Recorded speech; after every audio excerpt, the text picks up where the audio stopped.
I'm Cassidy, one of your Indianapolis Colts cheerleaders, and you're watching the Believe in Colts podcast. What's going on, Colts Nation? I'm Lawrence Owen. With me, as usual, is my guys Rodney McLeod and Jerraud Powers, and today we are going to be previewing this week's game against the Washington Commanders. I had to think about that really hard before I said it out loud because it's just not natural even still. Oh, my goodness. It's not natural to Irsay either, though. Did you, Right? you hear his interview after the coach? Yeah. What did he say? I noticed that when Irsay was interviewing. So they were in the little coaches year meeting thing. So this one he came out and said Dan Snyder, there's merit that he can kind of lose his organization or whatnot. So when he was describing the team, he was like yeah, Washington Redskins, and he just went on to talk. He didn't mention Commanders not one time. Yeah, still an adjustment, I think, for us all. Irsay, to be honest, that's my guy. It went from Washington Redskins owning this team for 50 years, team, to now Commanders. It's like, dang. Oh, heck, I would have been okay with it just staying Washington football team. Yes. Yeah. I like that. I thought that was a good. I did too. Yeah. I thought it was straight, but yeah. I don't know. But speaking of, we're getting ready to head into this game, and we are sitting at 500 with a brand new quarterback. Brand new quarterback who has yet to take a snap in an NFL regular season game. As a matter of fact, I think he's been the backup for 10 days total for a team in the NFL, and now he's going to be starting.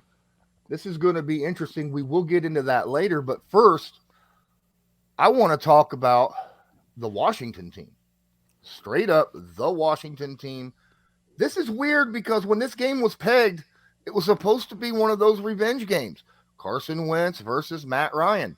Now, neither quarterback will be playing in this game. It's going to be Taylor Heinicke. I think I said his name. Is it Taylor or Tyler? Yeah. Taylor? Okay. Yeah, Heinicke. I know it's Heinicke, but I couldn't remember if it was Taylor or Tyler. I think it's Taylor. And then you got Sam Ehlinger, which is kind of is a big question mark, among Colts fans right now, including myself, honestly. But going back to Washington, Rodney, let us know a little bit about what you know about this team offensively, since you had to play against them, twice a year. Basketball is back, and BetOnline remains your number one source for all your sports betting needs this season. You'll always find the latest odds, team matchup info, player news, and game trends at BetOnline. As your continued source for all sports wagering information, BetOnline features live betting, free contests, and giveaways all season long. Always the fastest and easiest way to bet on all your favorite sports and events, whether that's NFL, NBA, NHL, MMA, tennis, boxing, even golf. Head to betonline.ag to join and receive your 50% welcome bonus with your first deposit. Make sure to use that promo code BELIEVE, that's BLEAV, to receive your rewards. BetOnline, where the game starts. Honestly, they have a very good skill group. I think when you look at the running back position, Antonio Gibson, his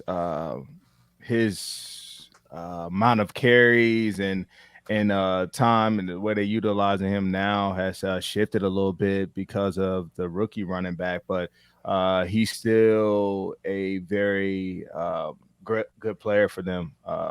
Running back who has the ability to take it the distance, has some receiver background, can catch out the backfield. So, he's still very involved in their game plans and is going to be a weapon for them. But obviously on the outside, McLaurin, he's a guy that can stretch the field, that has the speed to do so. Is proven in this league, and is a guy that Heinicke is going to look to early and often, to be honest. And then, you think about Samuel, another speedster, and they use him in jet sweeps and in different ways. So I think, when you look at this skill group that they have, it's a great challenge for us in the back end, to be honest.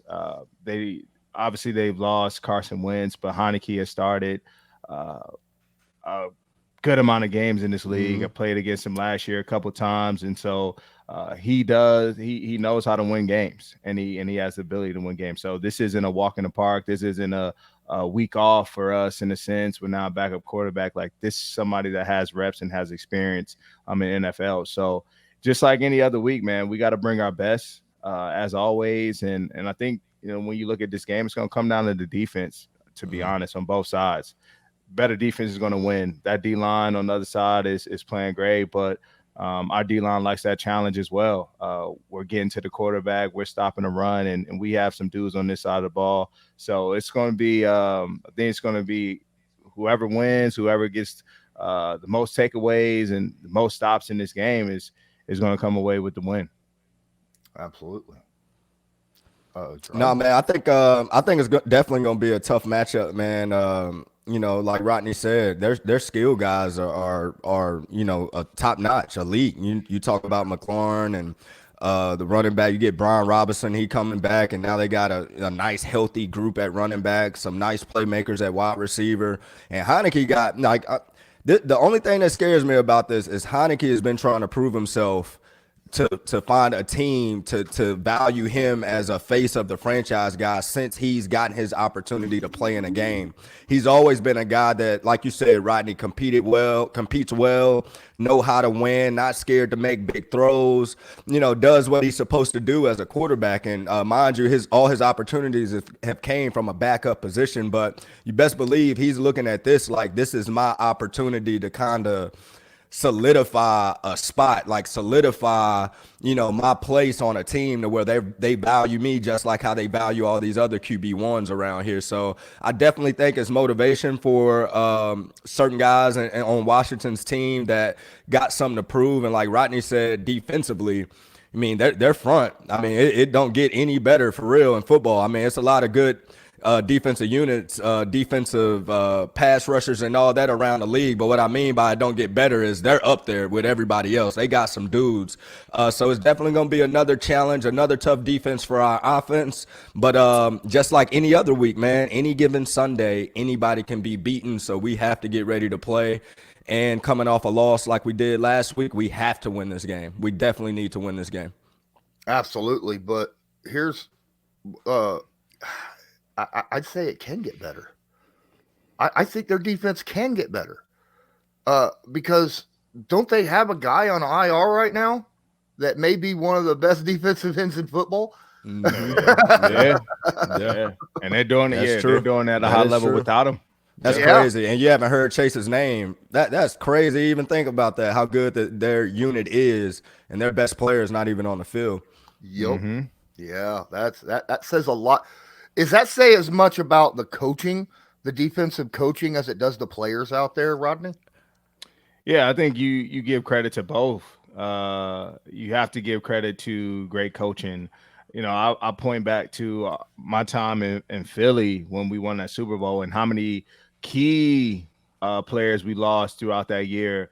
But it was the depth that we were able to form, and that is credit to coaching. But then you also have to look at the players for being ready for their moment, that opportunity that comes, and really taking full advantage of it. And so you're seeing that. And Chase is a little brother to me, man. Went to my high school, and seeing him and the player that he's become in this league and the impact that he's had on Washington, it amazes me that you haven't heard his name, not one time. And so that just shows you the depth that they have, that they've created there, and they're only going to be that much better once he, returns.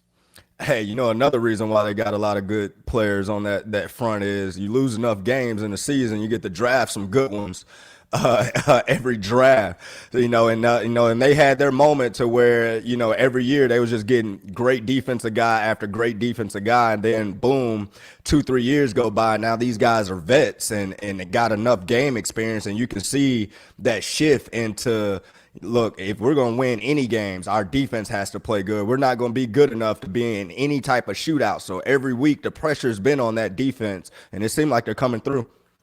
Absolutely. So offensively, what are we going to be expecting from the Indianapolis Colts with Sam Ehlinger at quarterback? Are we going to be seeing a lot of like RPO style stuff that we were hoping to see when Wentz was around? Do you think there, Jerraud?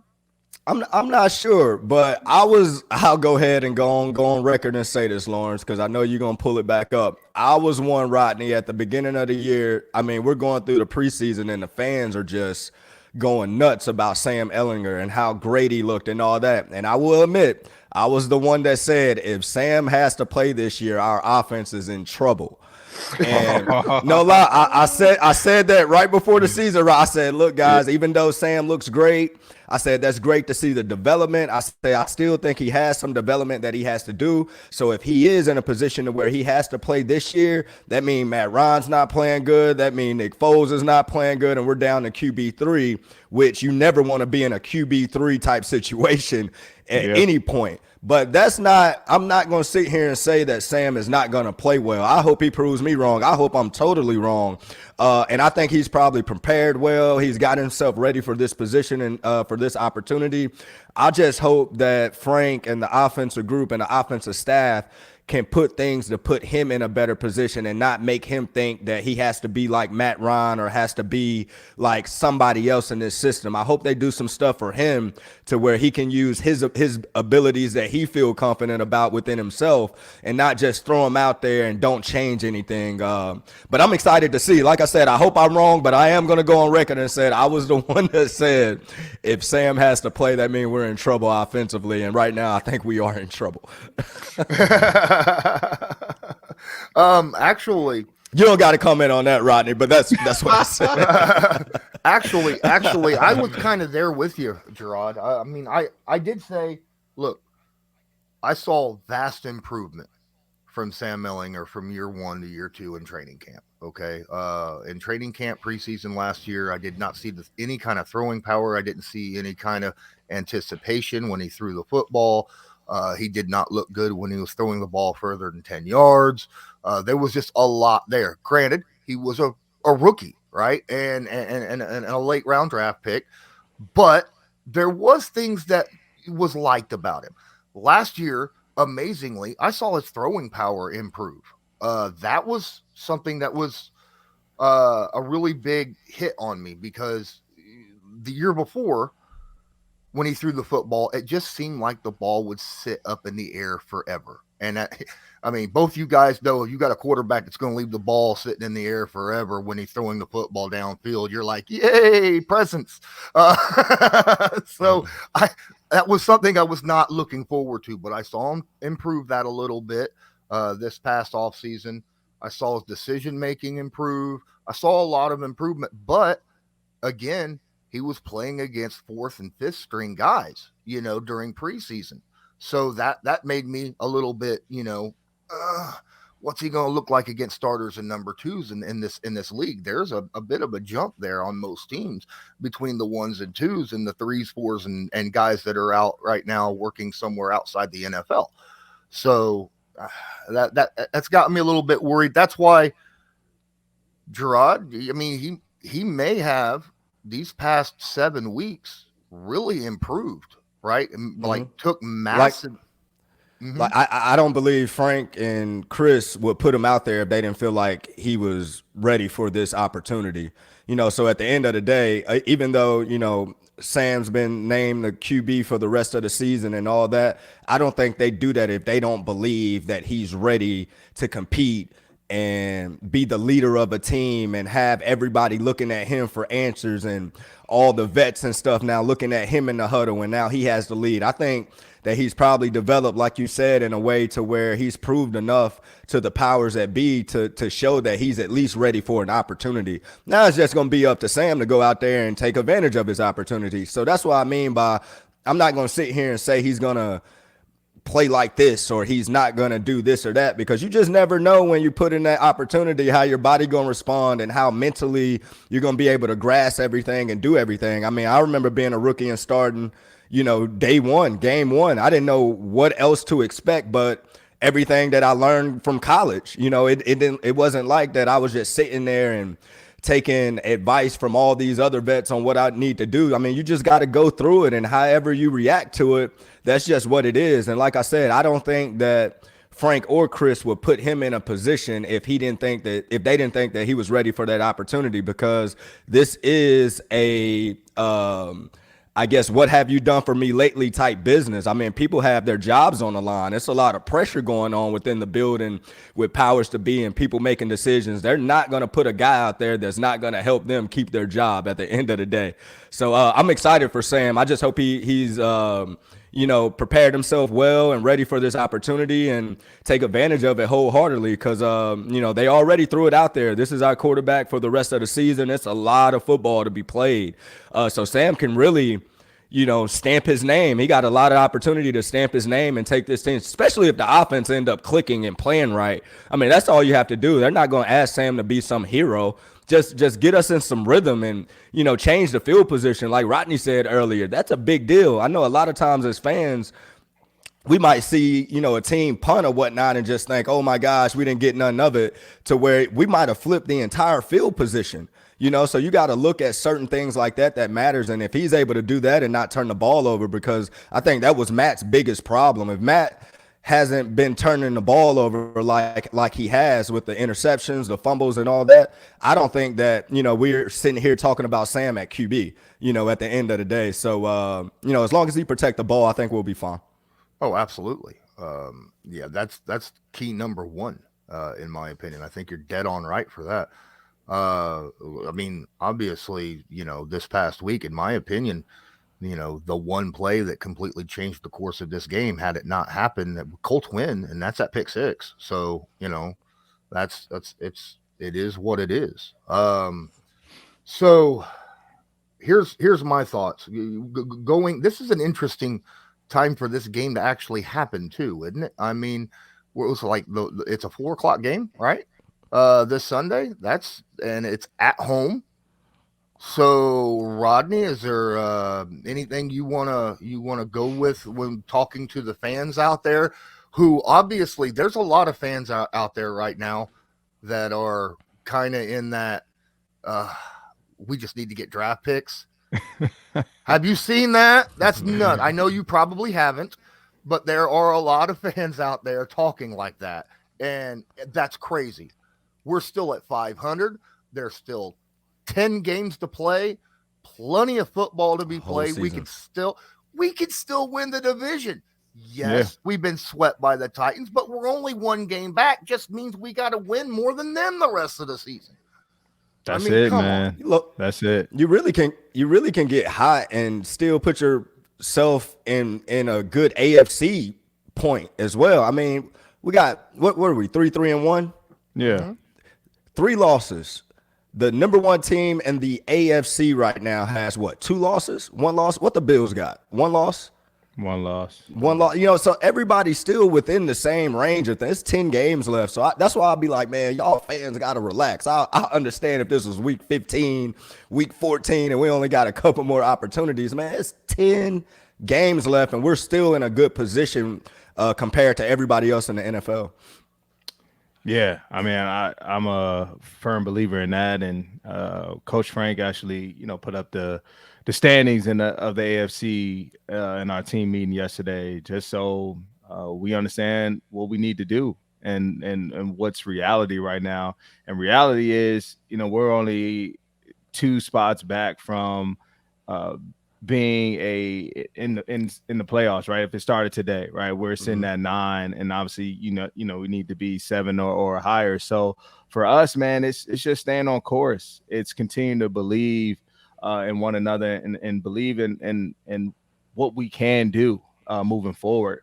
And so what's behind us has already taken place. We learn from it, but we have to obviously, now as we go into this next, it's all about the next game. Let's get the next one. That's it. That's the mentality right now. and we have a great opportunity at home in front of our fans who've been showing out for us. We're going to need all the support and love, man. Don't turn your back on us just yet because we just getting started. And so, let's get it done come Sunday. We're 4-3-1. And now we're talking about how we, now get another one, get this two game winning streak going and go on a run. You want to be playing your best ball in the second half of the season. And so I don't even think we really scratched the surface. There's a lot of potential left in us as a team. And so I'm confident that we're going to get it done and we're going to end up where we need to be, however that looks, whether, it's us coming away with that banner that we're all, hoping for, or it's a spot in the playoffs. We just need a ticket. That's all I want, and the opportunity to get in. Yep. So here's the thing. All right. What a lot of fans are like, oh, but we're going into a stretch of some really tough games. And I'm sitting there going, I don't know if it's tougher than the first 6 games or first 7 games we went through where we played 5 divisional, games. That's tough. But what you have to know is there is no such thing as an easy game in the NFL. Like coming into any season, you don't know what teams are going to look like until you play. Like anybody with a New York Jets on their schedule before this season is like, oh, that's a guaranteed win. And now look at them. Like things change. Like you have the Green Bay Packers who are now struggling. Yep. 3-game losers. Like things change, man. And it's a year-to-year league. It's a week-to-week league, to be honest with you. And so you can never, going into a season, check off, oh man, this is guaranteed 8 wins. All we got to do is worry about. No, you got to approach every team like the same, and you got to play. You got to prove it. You got to prove it every Sunday. Jerraud, you got to prove it, man. Yeah, I mean, everybody in the NFL that is playing, those 53 guys on that roster, and even the practice squad guys, they get paid to do this, right? Yeah. Everybody's getting paid to do this. So, I mean, it's not a gimme week ever. No. So, man, I think this was a pretty good breakdown, thinking about what's coming up this weekend against the Washington Commanders. So you're gonna predict a dub, right? That's it. All right. That's it, man. All right, man. All right. I'm gonna go with you. All right.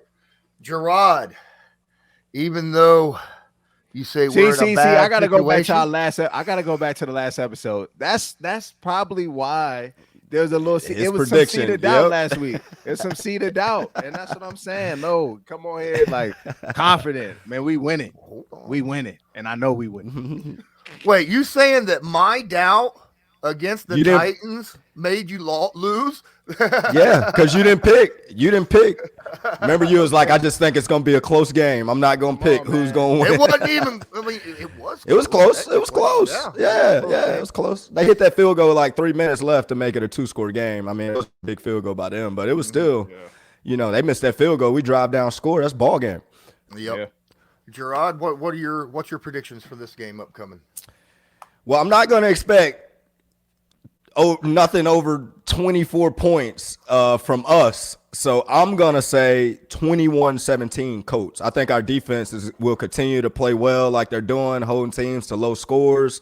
Even though I was hyping up Heinicke a little bit, I mean, he is QB2 right now in this situation. So, I mean, not saying that we're taking that, for our advantage, but we got a veteran defense, a lot of playmakers on that defense. So I expect at home for our defense to play lights out, especially when you're talking about a visiting team on the road with their backup quarterback. I think the fans are going to be into it. So I expect both defenses to play well, and I expect our defense to maybe get a score on the defensive side of the ball, whether it's pick 6, fumble, scoop and score. We're going to do something on that side of the ball, and I got us winning 21-17 or 24-17, somewhere around that category. Okay. All right. Well, I agree with you that both these defenses are good. I actually like the Colts defense more than Washington's right now. Now, when Chase comes back, that changes things up maybe a little bit. But right now, the Colts defense is playing out freaking standing, right? Outstanding. They just allowed 4 field goals. That's it. The last game. I mean, come on. Against the number 1 red zone offense in the NFL at the time.